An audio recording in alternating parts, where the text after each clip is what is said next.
Mga higala, kinahanglan pa ba kita nga motuman sa napulo ka sugo sa Dios? O igo na ba ang grasya aron kita maluwas? Sa milibay nato nga episode atong nakita ang napulo ka mga pruweba nga ang napulo ka sugo gipatuman na sa wala pa si Moises. Apan adunay mga tao nga nagatuo nga dili na kinahanglan pa nga pagatumanon kini. Sakto ba kini nga pagtulunan? Ang mga balaod ba sa Dios wala nagipatuman sa atong panahon karon? Ang mga tubag makita diha sa mga pahina sa Biblia.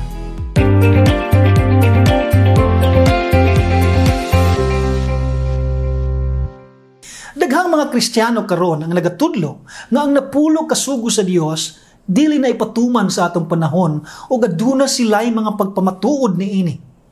Atong susihon kini mga pagpamatuod og tan-aw nato kung maubagayod kini ang gisulti sa Biblia.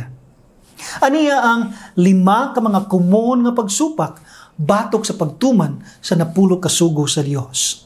Una, ang mga balaod sa daang tugon usa ka unit. Kung natuman na ni Kristo ang pipila niini sama sa balaod sa paghalad-halad, natuman na usab niya ang tanan. Usa kini ka simple og sayop nga pagsabot mahitungod sa mga balaod sa Dios nga nahasulat sa daang tugon. Dili tinuod nga aduna lamang usa ka klase sa balaod sa daang tugon.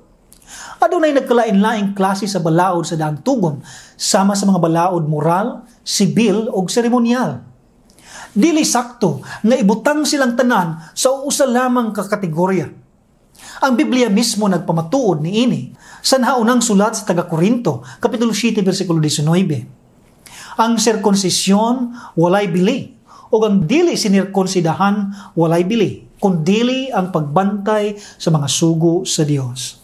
Dili ba ang balaod sa pagtuli-tuli o pagsirkonsida gipatuman sa daang tugon? Apan ngano nga sa bersikulo nga atong nabasa, si Apostol Pablo naghatag og kalahian sa balaod sa pisikal nga pagtuli-tuli o sa mga sugo sa Dios. Kini usa ka pagpamatuod nga ang mga balaod sa daang tugon dili usa lamang ka kategorya. Ang natuman ni Kristo diha sa iyang kamatayon kadto lamang mga seremonyal nga balaod ug ang mga sistema sa pagsakripisyo ug paghalad-halad nga nagapakita sa kalahian sa mga Hudiyo ug sa mga Hintil sama sa balaod sa pagtuli o sirkonsisyon. Apan wala niya giwagtang ang espiritual ug moral nga mga balaod nga mao ang napulo ka sugo sa Dios. Ang mga sugo sa Dios mao ang kategorya sa balaod sa daang tugon nga ipatuman sa mga Kristiyano sa bagong tugon ug sa atong panahon karon.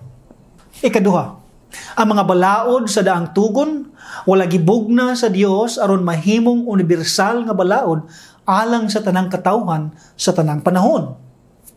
Mga higala, tinuod nga ang mga balaod seremonyal ug sibil apila mga ritual niini wala gibugna aron mahimong universal nga balaod alang sa tanang katawhan ug sa tanang panahon. Apan adunay usa ka kategorya sa balaod sa daang tugon nga gihimong universal ug ipatuman sa tanang katawhan sa tanang panahon. Kana mao ang moral ug espiritual nga balaod nga makita diya sa napulo ka sugo sa Dios. Sa pagkamatuod, bisan gani ang mga Hintil nga wala nahibalo sa napulo ka sugo, nagkinabuhi gihapon sa ilalom sa mga prinsipyo niini. Atong mabasa sa Roma kapitulo 2 bersikulo 14 hangtod sa 15. Kay kung ang mga Hintil nga walay kasuguan nagabuhat subay sa kinaiya sa mga butang sa kasuguan, kini sila sa walay kasuguan, mga kasuguan sila sa ilang kagalingon. Sa paagi nga gipakita nila ang buhat sa kasuguan nga nahisulat sa ilang mga kasing-kasing, nga ginapamatud-an sa ilang kaisipan sa ingon ni Ana, o ang ilang mga hunahuna nagasinungbungay o nagabinalibaray ang usa-usa kanila. Sa mga nagkalain-laing nasod ug kultura, adunay mga balaod may kalabutan sa pagtahod sa ginikanan. Balaod batok sa pagpatay, pagpanapaw, pagpangawat o pagsaksig bakak batok sa isig katao. Kini nagapakita nga ang moral o espiritual nga balaod sa Dios universal o ipatuman sa tanan. Busa sayop kining ilang ikaduha nga pagpamatuod. Ikatulo, ang napulo ka sugo gihatag sa mga Israelhanon lamang o dili sa mga Kristiyano. Walay balaod sa daang tugon ang may bili o aplikado pa sa mga Kristiyano karon. Usa kini ka ignorante nga pagpamatuod. Tinuod nga gihatag ang mga balaod sa daang tugon ngadto sa mga Israelhanon tungod kay wala pa may Kristiyano niadtong panahon. Unsaon sa paghatag sa Dios ang iyang mga balaod ngadto sa mga tao nga wala pa gani nabuhi niya ng panahon. Wala masabti sa mga tao karon ang papel sa mga Israelhanon diha sa kinatibuk-an nga plano sa Dios. Ang Israel gipili sa Dios aron mahimong modelo sa tanang katawhan ug aron may padangat niya ang panalangin pisikal ug espiritual sa tibuok katawhan. Sa pagkamatuod, sa wala pa mahimo ang nasod sa Israel, nagsugod ang Dios sa iyang plano. Pinaagi sa usa lamang katao, si Abraham, ang amahan sa mga matinumanon. Gipadalanginan siya sa Dios tungod sa iyang pagtuo o pagtuman sa mga sugo. Ani ang saad sa Dios kaniya?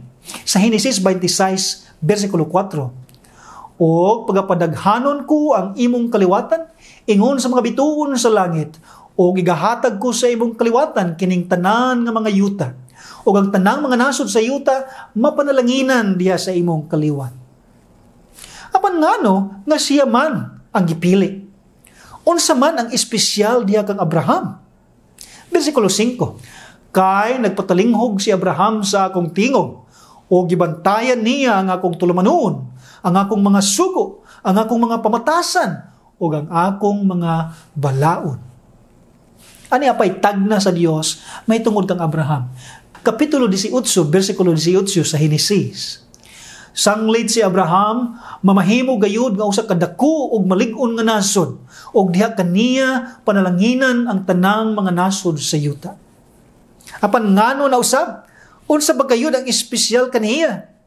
Versikulo 19. Kay siya na ilako aron magasugo siya sa iyang panimalay sa ulahin niya, aron magabantay sila sa dalan ni Yahweh nga sa pagbuhat sa pagkamatarong o sa katarungan, aron nga si Yahweh makapadala sa ibabaw kang Abraham niadtong ginapamulong matungod kaniya. Ang Dios nahibalo nga si Abraham dili lamang matinumanon og masinulundon, apan iya usab manduan ang iyang panimalay sa pagkamatinumanon o pagkamasinulundon. Ang mga tinuod nga Kristiyano gitawag sa Biblia nga mga anak ni Abraham. Ana kanila ang Espiritu sa Dios o ni Kristo, ang sama nga Espiritu sa pagkamatinumanon nga anak kang Abraham ni adtong panahon. Mao kana ang hinungdan nganong ang mga Kristohanon giisip sa Dios nga mga espiritual nga Israel sama sa nasulat sa Galacia kapitulo 6 bersikulo 16. Sa bugna 14 bersikulo 12, aniya ang pagpailob sa mga balaan. Sila nga nagabantay sa mga sugo sa Dios o sa kang Yeshua nga pagtuo. Kapitulo 12 sa bugna bersikulo 17. Og ang dragon na puno sa kaligutgot batok sa babae, og miadto sa pagpakigubat batok sa uban sa iyang kaliwat, nga nagabantay sa mga sugo sa Dios og nagabatun sa pagpamatuod ni Yeshua. Klaro kaayo pinaagi niini mga bersikulo nga ang pagkamitinumanon sa mga sugo sa Dios usa sa mga walay katapusang ilhanan sa usa ka tinuod nga Kristohanon. Ikaupat, sa pagkamatay ni Kristo sa krus, iyang gipaundang daw ang pagtuman sa mga balaod sa daang tugon. Sa pagkamatay ni Kristo sa krus, tinuod nga iyang natuman o gitapos ang mga sistema sa paghalad-halad o pagsakripisyo, apil ang mga seremonyal o ritual ng mga balaod niini. Apan wala niya gipahunong ang balaod moral nga makita sa napulo ka sugo. Si Kristo mismo nag-ingon sa Mateo 5, versikulo 17 hangtod sa 20, dili ka mo maghunahuna nga ako mianhi sa pagbungkag sa kasuguan kun sa mamanalagna. Wala ako muanhi sa pagbungkag kun dili aron sa pagtuman. Kaysa pagmatuod nagaingon ako kaninyo nga hangtod nga mahanaw ang langit ug yuta, walay pagasayloan sa kasuguan bisan sa kakudlit, bisan sa katulpok, hangtod nga ang tanan matuman sa hingpit. Tungod niini, bisan kinsa nga magalapas sa usan niini mga sugo nga labing diyutay o magatudlo sa mga tao sa ingon paganganlan nga labing diyutay sa gingharian sa langit. apan bisan kinsang magatuman o magapanudlo kanila, kini paganganlan nga dako sa gingharian sa langit. Kaya nagaingon ako kaninyo, nga kung ang inyong pagkamatarong dili mulabaw sa ila sa mga iskriba o mga farisiyo, dili gayud kamo makasulod sa gingharian sa langit. Dayag kaayo nga wala giwagtang ni Kristo ang mga balaod, kundi iya hinuon kini gisuportahan o gipakusgan. Apan adunay mo ingon, wala man si Kristo naghisgot bahin sa 10 kasugo nini mga bersikulo nga atong nabasa. Wala ba gayud si Kristo maghisgot bahin sa 10 kasugo? Ato ta sa Mateo 19, bersikulo 16 hangtod sa 17. O kaniya karon, may usang nga miduol kaniya og miingon, magtutudlo nga maayo. Unsay maayo nga pagabuhaton ko aron akong maangkon ang kinabuhi nga walay katapusan. Og siya mingon kaniya, nganong ginganlan mo ako nga maayo? Walay bisan kinsa nga maayo kun dili usa lamang, ang Dios.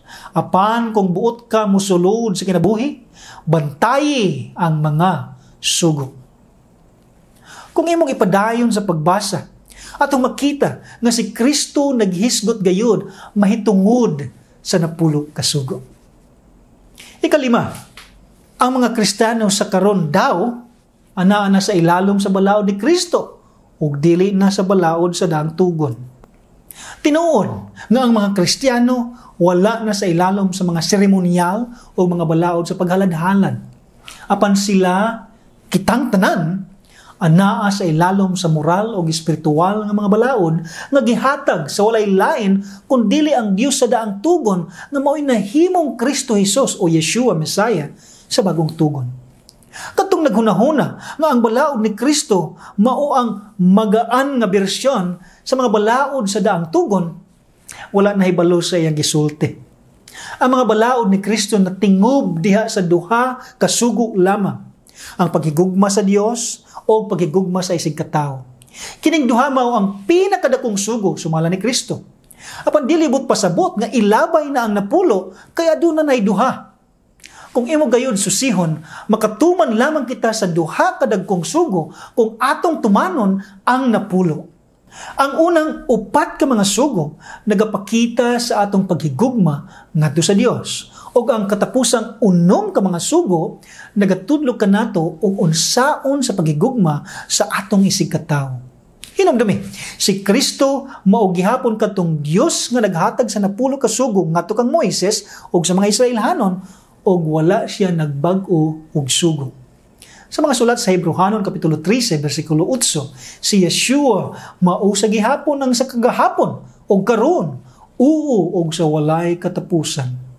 Ang katapusang libro sa Biblia, ang bugna kon pinadayag, nagapakita sa mapadayunon nga tudlo mahitungod sa pagtuman sa mga sugo sa Dios. Sa pagkamatuod, kini mao ang pinakadakong ilhanan nga kita iya gayud sa Dios o nga kita takos sa pagsulod sa balaang syudad, ang gingharian sa Dios. Makita kini sa bugna 22 bersikulo 14. Bulahan ang mga nagalabas sa ilang mga bisti nga hatagas sa laing hubad kadtong nagatuman sa mga sugo. Aron may katungod sila sa pagduol sa kahoy kinabuhi o sa pagsulod sa mga ganghaan sa syudad. Sa katapusan mga higala, atong nakita nga kining 5 ka mga kumon nga pagsupak batok sa pagtuman sa 10 ka sugo, dili biblikanhon. Atong nakita sa Biblia, gikan sa Henesis hangtod sa bugna, nga ang pagkamatinumanon sa mga balaod sa Dios gitudlo sukad pa kaniadto, bisan sa atong panahon karon ug hangtod sa umaabot nga panahon.